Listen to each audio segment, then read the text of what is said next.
Olá e seja muito bem-vindo ao canal Tereré Nerd. Você é um adolescente lá dos anos 90 e passa por uma banca da sua cidade e de repente se vê com algo como isso aqui. Com o Super-Homem na capa. Você conhece o personagem, você já viu ele e decide comprar a revista para levar para casa e ler a história. Aí você é pego no meio de uma história que já está acontecendo, com personagens que aparecem, que estão lá. A história é até legal, você tem o personagem da capa ali na história. E no meio lá tem uns outros personagens que você não faz ideia de quem são, mas estão lá no mix da revista. Bom, pra mim é isso que explica exatamente o que foi a experiência de assistir Superman do James Gunn nos cinemas. Então fica comigo e vamos entender melhor essa história.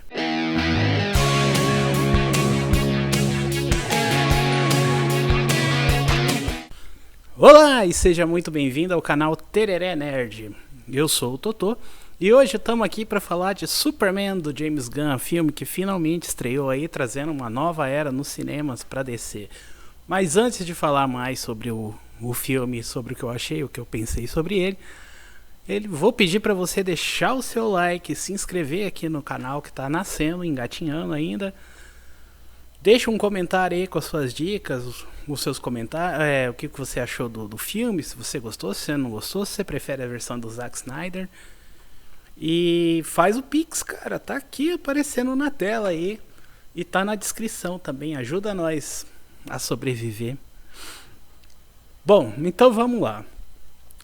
Por que eu tô usando essa revista aqui como exemplo, né? Ela não é bem exatamente dos anos 90, mas ela é o clássico formatinho da editora Abril. E a sensação minha vendo o filme nos cinemas foi o seguinte, de que eu estava vivendo essa experiência de novo. A experiência de comprar um formatinho, uma revista, por causa de um personagem que eu conheço, por uma capa interessante. Mas quando você pega e começa a ler, a folhear a revista e tal, você muitas das vezes era pego no meio de uma história que já estava andando. Ou que começava, terminava naquele número, ia continuar em outro número. Enfim, era como se você já entendesse que muita coisa aconteceu antes daquele momento ali que você tá e que coisas continuam acontecendo. Então você ficava um pouco perdido e se você se interessava por aquela história, por aquele personagem, você que lutasse para encontrar as edições anteriores ou tudo que aconteceu. Quando você senta lá no cinema para assistir o filme, a proposta é muito parecida. Por quê? O filme simplesmente já está acontecendo. É como se ele fosse até sequência de uma história que veio antes. Então você fica ali um pouco confuso, um pouco perdido a princípio. Mas conforme a história vai andando, você se inteira, você se acostuma e você segue. E no meio disso tudo, exemplo do que acontecia nos mix da editora Abril, principalmente, né, que é a fase que eu acompanhei mais, você tinha esses outros personagens do universo DC ali inseridos em histórias que, a exemplo dessa edição que eu tenho, por exemplo, essa aqui é a edição número 1, né, com a número 38, aliás, de Super-Homem, com a origem do Superman. Um ponto de partida, né, para quem queria começar a ler à época. E é o Superman pós-crise. E se você pega aqui no meio, tem uma história aleatória do Batman jogada ali, uma do Desafiador, que é uma continuação de uma outra história que está numa outra revista. E quando termina, eu não sei se ela vai continuar ou não no próximo número. E tipo, jogada assim. E eu senti muito disso vendo o filme, né? O que me leva a pensar assim na questão Superman nos cinemas, né? A gente vem aí do princípio de uma ideia de que o Superman é um personagem inadaptável, né? Muito difícil porque ele é um deus, ele é super poderoso, ele não pode ser vencido. Ele, na questão de ser o bom moço, o escoteiro, não se encaixa mais com os heróis ou com a visão do mundo que a gente tem hoje, né? Porém, a gente vê aí a gente vê nos cinemas que pós mesmo na era do Christopher Reeve, que pra mim é o melhor Superman dos cinemas, indiscutível. E se você pega lá o primeiro filme é redondinho, é bacana, ele faz história, né, com o personagem, torna o personagem mundialmente famoso novamente, relevante. E aí no 2, que é a sequência direta, já começa a ter problemas, conflitos, né, criativos em relação ao que fazer com esse personagem. E aí você tem a saída do diretor, entra outro diretor, esse outro diretor vai trazer uma outra abordagem, né, que vai ser mais explorada no terceiro filme, que é a partir até de um ponto de comédia, enfim, descaracterização de personagem, e no horrível Superman 4 em Busca da Paz. Ou seja, os caras que acertaram tudo lá atrás, né, que criaram um conceito interessante para o personagem, que estabeleceram ele no coletivo das pessoas, eles já tiveram essa dificuldade lá atrás, né? O que fazer com o Super-Homem? O que fazer com o Superman? Naquela época, onde tudo já era um pouco mais simples, a gente não tinha internet, a gente não tinha esse contato tão direto com fãs e com, né? E aí você vê que todas as tentativas que vieram de trazer esse filme à tona depois fracassaram, porque eram pessoas tentando impor a sua visão em relação ao personagem. E ao passo que o Batman vem tendo um filme atrás do outro, né, vem mudando tons e formas e abordagens, a gente não tem isso com o Super-Homem. Até então, o Super-Homem, né, como a gente conhece o filme original. E aí a gente chega no Superman O Retorno, que também vai ter essa dificuldade, tanto que os caras fazem, eles vão homenagear Superman no filme do Christopher Reeve. E aí vão fazer uma sequência, né, enfim, e com todos os elementos, repetindo a fórmula do filme, mas um tanto sem alma ainda, sem características, sem uma potência. Né, ficou só na homenagem e não funcionou no fim das contas, embora eu gosto do filme. E aí nessa tentativa de trazer o personagem reimaginado, reinventado, a gente tem o Superman, o Homem de Aço do Zack Snyder, que para alguns vai ser a melhor versão do personagem, mas que particularmente para mim não é, né? Uma ideia de você pega todo o conceito do personagem e você dissolve isso tornando uma nova coisa, uma nova frente, um filme mais realista, mais sombrio, mais uma metalinguagem de religiosa, né? E nisso você tem um resultado que até rende boas cenas, né? E ganhou aí seus fãs, porém ainda não funciona, porque o Superman, ele é justamente o personagem que ele precisa ser a luz em meio à escuridão. Ele não é parte do mundo real em que a gente vive, né? Ele é algo além. Para ele é o norte, é para ele que a gente olha quando a gente busca ser melhor, né? Conhecer tenta ser melhor como ser humano, né? Por isso que eu acho que é uma das características principais do personagem é que ele é ele é o ser mais humano que existe, embora seja um alienígena.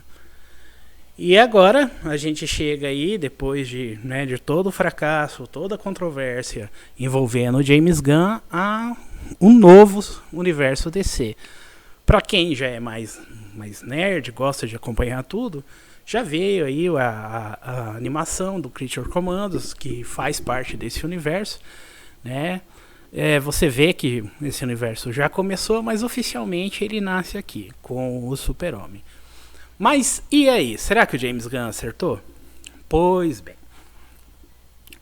Na trama a gente tem um Super-Homem que já está estabelecido num mundo onde super-heróis, os meta-humanos aqui chamados, já estão estabelecidos. Então eles já existem, eles já estão por aí, as pessoas já se acostumaram com eles, já sabem quem eles são.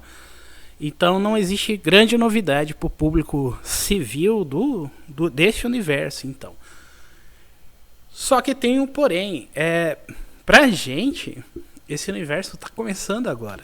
Esses personagens estão sendo apresentados agora. Então, quando você pega um filme com a premissa de que tudo já existe, tudo já acontece, tudo já tá lá, você fica exatamente como aquele adolescente que comprava as revistinhas no formatinho da Abril. Beleza, então, cara, tem esse cara aqui, ele é o maior herói de todos, ele tá aqui, ele tem esses poderes. No senso comum, eu sei, eu reconheço o Super-Homem, eu falo, aquele ali é o Superman, né? Eu consigo identificar e dizer isso. Mas no filme, as coisas acontecem meio cortadas, meio picotadas, e isso traz muita confusão no fim das contas. Porque você tem uma cena, ela acontece, de repente ela termina, de repente acontece outra coisa e ela termina, e é isso. Esse meio fica um pouco vazio, assim, a gente fica um pouco sem entender algumas coisas, né? E aí você tem a outra parte, que é em relação às revistinhas que eu tô falando. Que aí você tem esses outros personagens, o Guy Gardner, a Mulher Gavião, você tem o Metamorfo, né? Você tem esses outros super-heróis, o Senhor Incrível. E aí você olha e tipo, eles vêm, eles aparecem, eles saem, e é isso. E só que você não entende muito a interação entre eles, por que eles estão ali. E aí você tem esses personagens que vêm e vão e é isso. E aí você fica um tanto confuso e perdido. Isso eu digo porque por mais que eu, o fã de quadrinho, você que provavelmente conhece o personagem, vê os filmes, vê as séries, vai assistir a animação, beleza, pra você passa, ok, mas e o público civil? O cinema não faz só de fã. O cinema precisa ser feito para os fãs, isso é verdade. Porém, você precisa lembrar que seu filme é feito também para as pessoas comuns, né? Para as pessoas que querem só ir lá e ver um bom filme. E nisso, o filme, pra mim, ele peca. Ele é muito pensado pro fã, voltado, né? Não que isso, como eu disse, não é uma falha, né? São os fãs que levam as pessoas ao cinema. Foi o que aconteceu com a Marvel. A Marvel não era nada, né? Mas foram nós, os fãs, que acendemos a nossa paixão, que falamos para as pessoas que, oh, nossa, é bom. Puta, no quadrinho é assim, aqui acontece assado, né? E aí você tem essas questões no filme, assim. Eu acho que ele é um pouco confuso. Mas vou falar primeiro, então, do que eu gostei do filme e das coisas boas. Pra mim, na minha opinião, a escolha é perfeita. O ator faz muito bem o papel, o David Corey alguma coisa. Coloca aí nos comentários. E o trio principal de atores, pra mim, o Superman, a Lois Lane e o Lex Luthor, são excelentes, excelentes. A presença deles, todas as vezes que eles têm um diálogo, que eles surgem em tela, eles simplesmente brilham. O Nicholas Hoult, como Lex Luthor, ele consegue passar uma ideia de vilão, de ameaça. O cara tá muito bem no papel, na verdade é um grande ator, né? Foi uma excelente escolha pro papel, inclusive. Ele tem uns maneirismos, né, de quadrinhos, assim, que eu chego até entender, ficou ali pra mim no limite, assim, né? Tava quase chegando na galhofa, principalmente ali do segundo pro terceiro ato. Mas assim, ele tem grandes cenas, ótimas cenas. A cena dele com o Superman é bem legal, que o Superman chega, né, sem spoilers aqui.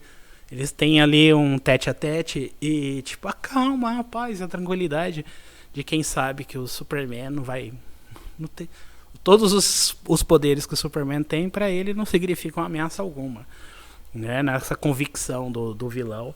A Lois, pra mim, é a melhor representação em live action, né? Eu não vi ainda Superman e Lois, então eu não vou julgar essa série, mas dos que eu vi, pra mim ela cara, é melhor que a Terry Hatcher, que até então era a minha favorita. É, mas brilhante, perfeito, assim, a química entre ela e o David, ela é muito boa mesmo. Tem uma ótima cena, tá no trailer, inclusive, dela entrevistando ele, em que a interação dos personagens, a naturalidade, a entrega, ela é muito boa. E pra mim, assim, é o grande acerto, O Superman é o Superman. O Superman que eu conheço, que eu, fã do quadrinho, idealizo, é o Superman que tá lá. É altruísta, o cara que quer fazer a coisa certa, né? As cores estão lá também, né? Obviamente, ele é totalmente o oposto do Superman do Henry Cavill, por exemplo. Só que, tipo, pra mim, o Henry Cavill ainda é mais cara de Superman. Então, assim, é o cara certo, mas no filme errado. Mas não, isso não desmerece o David Corey alguma coisa. Sweeney Todd. e aí beleza. Então, ele tem presença, é o cara que você quer ver mais, eu quero ver mais dele, né? Acho que é um grande acerto para esse novo universo DC que surge agora nos cinemas, né? Cenas de ação são muito boas, né? James Gunn, como sempre, domina muito bem as cenas de ação, de luta, de combate, né? O CGI, tem horas que ele dá uma caída, mas nada que te tira a experiência, que faz você pensar, nossa, que filme bosta, que porcaria, né? Não me incomodou algumas partes, né? Pontos positivos para mim, principalmente, são esses, né? E isso para mim foi muito bem feito, ao ponto de que esse universo, eu quero ver mais desse universo, eu quero continuar indo, né, vendo esses personagens. Agora, os problemas do filme, e não são poucos, que são a grande questão do filme. Número 1, essa edição picotada, assim, falta alguma coisa ali na história. Falta, né, tudo muito jogado, muito picotado, uma coisa que começa e não termina. Por exemplo, eles querem colocar uma questão em relação a um país, e aí você começa com um super discurso em cima disso, parece que vai ter um debate, né, que o debate é muito mais interessante do que a verdade em si, do que é certo, do que é errado, e aí tudo isso se perde, assim, meio que se joga lá pro fim e acabou, esquece isso. Então tudo que acontece é muito assim, parece que vai ter um peso, e na cena seguinte isso acabou, assim, isso não existe mais. E aí você tem uma sequência de situações, você tem um personagem que entra, faz ali um monólogo e joga uma cena de ação ali, a cena começa, termina sem querer, né, como disse, falar spoilers aqui, mas se você viu o trailer é exatamente a linha narrativa do filme, tá? Depois você vê e me conta. Tem exatamente uma grande surpresa. E aí, beleza, aí você tem, né, essa questão da história ser muito picotada. Você tem decisões assim, por exemplo, personagens que entram ali na história e tanto faz, sabe? Você olha assim e você fala, tá, beleza, mas e aí? E esse cara veio da onde? O que essa pessoa faz? A Mulher Gavião, por exemplo, né? Ela tá no filme e é isso, entendeu? Ela tá lá. Aí bota lá um bebê esquisito lá, né? Ainda tô traumatizado pelo The Flash. E aí jogam lá esse bebê de qualquer jeito e tchau também, sabe? E você não se apega, você não entende, você não tem muita motivação, muito desenvolvimento, assim. Né? O próprio Super-Homem não tem grande desenvolvimento na história. Ele tá lá, ele já existe. Aí eles têm lá, cria-se um conflito que lembra muito o Invencível. E você se questiona, né? Fala assim, pô, isso aí vai dar uma puta, né? E meio que esquece-se também e resolve-se depois muito fácil, muito simples, tudo muito... Tem muita falha de roteiro, assim. Então eu imagino que essas partes que parecem que o filme falta filme, né? Talvez, como a Warner adora fazer, vai lançar uma versão de diretor estendida de 6 horas depois, pra gente entender direito toda a história. Mas o que vale é o produto que vai para cinema, é o que as pessoas pagam o ingresso para ir lá assistir. E aí você tem a experiência pela metade. Outra coisa que pra mim também não funciona é o Planeta Diário. O Planeta Diário é horrível, é tipo uma caricatura de alguma coisa. Esses personagens estão lá. O Clark tem, acho que uma única cena no Planeta Diário, assim, meio que parece que foi até meio obrigatório, assim, tem que ter ele aqui em algum momento. Mas o elenco todo tirando os personagens que você não se importam mesmo, que tanto faz, né? Se você colocar aí, vou focar em dois, o Perry White e o Jimmy Olsen, assim, que tipo nada, sabe? Tipo, tinham que ter relevância. Tomaram uma decisão lá com o Jimmy Olsen que ela existe pra resolver uma questão da trama, assim, que tipo, não... Sabe, você fica olhando assim e fala, mas pra que essa merda? Tipo, né? Não faz sentido. Não tem motivo. As piadas também, tem pouca piada, né? Eu acho que essa questão deve ter doído um pouco pro James Gunn. Tem pouca piada e pra mim nenhuma funciona, assim. Todas elas são ruins. Não dá nem aquela risadinha de canto de boca, assim. Uma cena final, assim, no terceiro ato, aliás, né? Não uma cena final. Que envolve ali o pessoal do Planeta Diário, assim, que, cara, você fala, porra, pra quê? Você entendeu? Você tem uma situação extremamente grave acontecendo e a galera tá tipo, foda-se, né? Tem uma outra cena também, que é a minha favorita, inclusive, do Kaiju, mas que aí você tem lá uma piada de um cara assim, que não tá nem aí, cara, o negócio, assim, você fala, mas por que eles não estão nem aí? Será que eles confiam tanto nesses personagens assim, a ponto de falar, eu não vou morrer, não, coisa que vai me salvar? Então, assim, são detalhes assim, mas quando você junta tudo, eles vão muito contra, assim. Parece até que tá longe de ser o melhor trabalho do próprio James Gunn, assim, considerando tudo que a gente viu deles, né? Eu não sou um grande fã do Esquadrão Suicida dele, porém, eu gosto muito do terceiro ato do filme, daquela parte que o Starro aparece, e, né, de toda aquela treta final, assim, pra mim é muito empolgante. E quando você vê o filme do Superman dele, você não vai ter uma cena dessa, assim, pra você lembrar depois e falar assim, porra, essa cena foi... De você lembrar, assim, e pensar, nossa, essa cena aqui realmente ela foi braba, hein? Putz, isso aqui...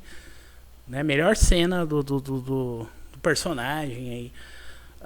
Então falta alguma coisa assim. Eu não sei se é o acúmulo de trabalho, é muita coisa para o James Gunn fazer como, né, diretor criativo. Aí tem essas funções como céu, roteirista, diretor, enfim, coordenando todo esse universo e essa esse sobrecarregamento dele.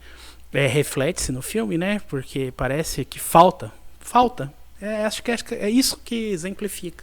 Falta é a mesma coisa, né? Como eu disse, quando eu comprava o quadrinho, porque eu conhecia o personagem da capa, ia ler a história, mas eu não sei o que aconteceu antes, nem o que acontece depois. Né? Eu pego uma parte picada ali da história e no mix da revista eu tenho outros personagens ali com uma história picada também, que começou em outro lugar e vai terminar em outro lugar. E eu não sei direito o que é isso, né? Te tira do filme? Não necessariamente, né? A Gangue da Justiça não te tira do filme, mesmo porque eles aparecem bem menos do que eu acreditava. Talvez deles o melhor desenvolvido ali é o Senhor Incrível, o Mr. Terrific, né? Se vocês preferem, e assim, que tem uma relevância maior, assim. E aí também nós temos outro problema, porque aí você vai ter uma cena que é para ele brilhar, né? Ele e sua amiga Tiaga, que tá junto com ele ali. E só que tipo assim, a câmera sai da ação. Você acompanha meio de fora assim e toca uma música assim que tipo não tem nada a ver, cara. Assim, a gente tá acostumado a ver as músicas que dão tom pra ação nos filmes do James Gunn, Guardiões da Galáxia, tá aí pra gente, né, não negar isso. E aí você vai lá nessa cena em específica que você tem esse personagem, você fala assim, porra, é a cena do cara, né? E bota uma música lá que te tira do negócio. A ação você já sai da ação pela escolha de como a ação foi mostrada. Um exemplo, por exemplo. Eu vou comparar aqui com a cena do Wolverine e o Deadpool contra os Deadpools. A câmera tá fora da ação ali, você acompanha de fora e também tem uma música tocando lá. Só que ali tem impacto, tem peso, tem ritmo, uma coisa condiz com a outra, né? E é bem legal de ver. Aqui você fica assim, puta, isso aí não vai acabar não? Foda, hein? Mas, e aí? No fringir dos ovos, vale a pena ou não vale? Bom, ainda vale, porque a questão é essa. Apesar de ter todas essas falhas, esses pontos contra, ainda tem muita coisa positiva ali. O Superman, a Lois e o Lex é coisas que eu quero voltar a ver. Eu quero ver esse personagem de novo. Eu quero ver ele em outro filme, num filme da Liga da Justiça, por exemplo, né? Eu quero ver um filme, 2 desse filme, com o James Gunn mais no auge, assim, mais descansado, mais com a cabeça focada só nisso, né? Porque ele dando muita entrevista e dizendo que só ia fazer filmes na DC quando o roteiro tivesse perfeito, e o roteiro desse filme está longe de ser perfeito. Nem parece até que foi feito por ele. Parece que ele escreveu umas ideias num caderninho lá e foram filmando, tipo o método Marvel de quadrinhos. Ó, aqui nessa cena acontece isso, isso, isso. E depois eu escrevo um diálogo em cima, é isso. Como eu te disse no começo, é como você ir na banca comprar esse gibi aqui, porque você conhece o personagem da capa, e aí você gosta do que vê, apesar de não entender muito o que está acontecendo, e vai atrás, porque você quer ver mais. É essa sensação que eu fiquei no fim, com Superman do James Gunn, inaugurando aí o DCU. Talvez depois eu faça um vídeo aí com spoilers pra gente debater melhor os pontos fracos, falar um pouco mais abertamente as polêmicas, né? Porque tem polêmicas, tem que ter 2 decisões criativas ali que, bom, porque eu gostei do que eu vi, apesar de todas as falhas. Portanto, a minha nota para Superman do James Gunn é 6, mas é 6 positivo, porque é um 6 que eu quero ver mais, pelo potencial de onde eu acho e acredito que isso possa chegar, fazendo finalmente aos personagens justiça, quem diria, né? Aos personagens da DC nos cinemas. Então é isso aí, meus queridos. Você gostou, desgostou, não gostou? Prefere do Zack Snyder? Deixa aí nos comentários o que você achou. Deixa o like, nosso canal tá aqui começando. Se inscreve aí, dá uma força pra gente. Faz o Pix, porque eu tô precisando comprar câmera, enfim, essas coisas.